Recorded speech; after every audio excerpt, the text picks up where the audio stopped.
میرے عزیز دوستو، اس بات میں کوئی شک نہیں ہے کہ شیطان انسان کا سب سے بڑا دشمن ہے، لیکن اس بات کو بھی ہم نہیں جھٹلا سکتے کہ اللہ تبارک و تعالیٰ انسانوں کا مولا ہے اور دوست ہے۔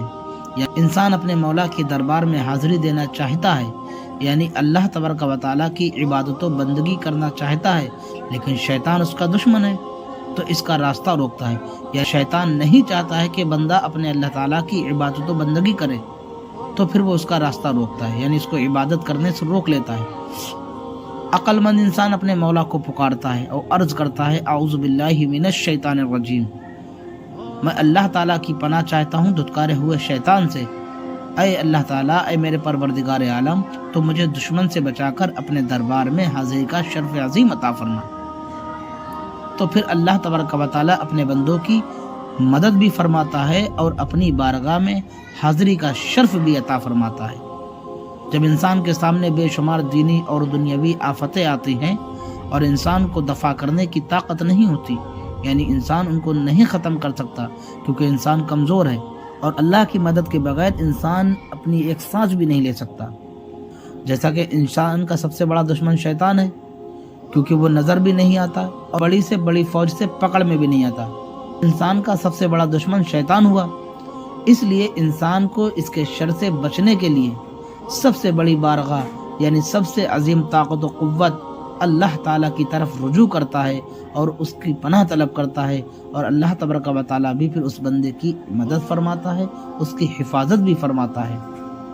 لیکن اللہ تبارک و تعالیٰ اس کی مدد جب فرماتا ہے جب بندہ اس کو یاد کرے اور اس سے مدد طلب فرمائے۔ میرے بھائیو، انسان کا ایک ظاہر ہوتا ہے اور ایک باطن ہوتا ہے۔ انسان اپنے ظاہر کو تلاوت و عبادت کے لیے وضو اور غسل سے پاک کر لیتا ہے، کیونکہ وضو اور غسل انسان کی جسمانی پلیدی کو دور کرتے ہیں، یعنی وضو اور غسل جو ہے وہ جسم کی ناپاکی کو دور کرتے ہیں۔ اسی طرح اعوذ باللہ من الشیطان الرجیم کا پڑھنا انسان کی باطنی ناپاکی کو دور کرتا ہے اور اس کی زبان کو صاف کر کے اس کے باطن، اس کی زبان کو تلاوت و عبادت کے لائق بنا دیتا ہے۔ ایک روایت میں آتا ہے جو بندہ اعوذ باللہ من الشیطان الرجیم روزانہ 10 مرتبہ پڑھتا ہے تو اللہ تعالیٰ اس کے ساتھ ایک فرشتہ مقرر فرما دیتا ہے جو اس کی شیطان سے حفاظت فرماتا ہے۔ کہا گیا ہے کہ انسان کو 3 لوگوں سے ڈرنا چاہیے۔ نمبر 1 پر آتا ہے اخاف من اللہ، یعنی جو لوگ یہ کہتے ہیں کہ میں اللہ تعالیٰ کے عذاب اور اس کے غضب سے ڈرتا ہوں۔ نمبر 2 پر آتے ہیں اخاف ممن یخاف اللہ، میں اللہ والوں کی بد دعا سے ڈرتا ہوں۔ پھر تیسرے نمبر پر آتے ہیں اخاف ممن لا یخاف اللہ، میں ان سے بھی ڈرتا ہوں جو اللہ تعالیٰ سے نہیں ڈرتے، یعنی شیطان سے اور شیطانی لوگوں سے۔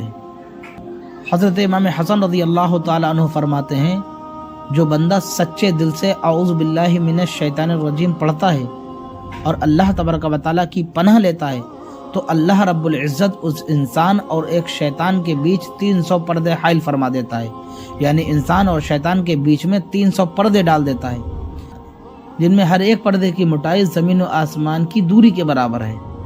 تو ہم لوگوں کو اللہ تعالیٰ سے ڈرنا چاہیے، اللہ تعالیٰ کی مدد ہر وقت مانگنا چاہیے۔ اللہ تعالیٰ ہم سب کے ایمان کی حفاظت و سلامتی عطا فرمائے، آمین۔